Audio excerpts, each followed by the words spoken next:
On July 16, 1969, the world held its breath. At Cape Kennedy, a Saturn V rocket thundered to life, carrying Apollo 11 on humanity's boldest journey yet, to land on the moon. 4 days later, the lunar module Eagle descended toward the surface. Voices crackled with tension until the words came. Tranquility base here. The Eagle has landed.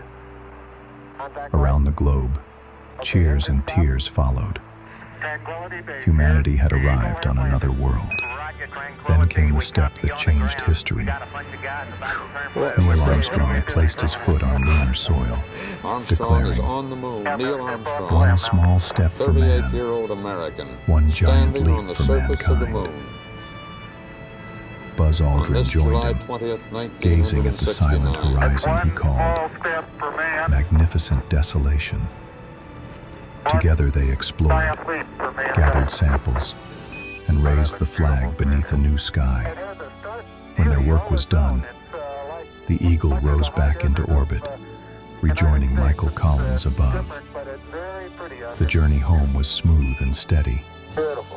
On July 24th, Apollo 11 splashed down in the Pacific, where the USS Hornet awaited.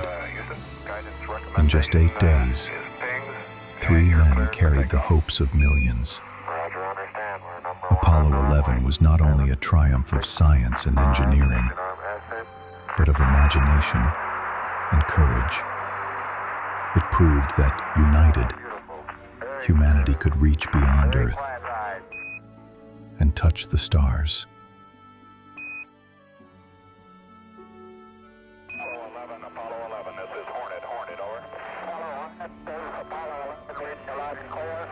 Our position 1.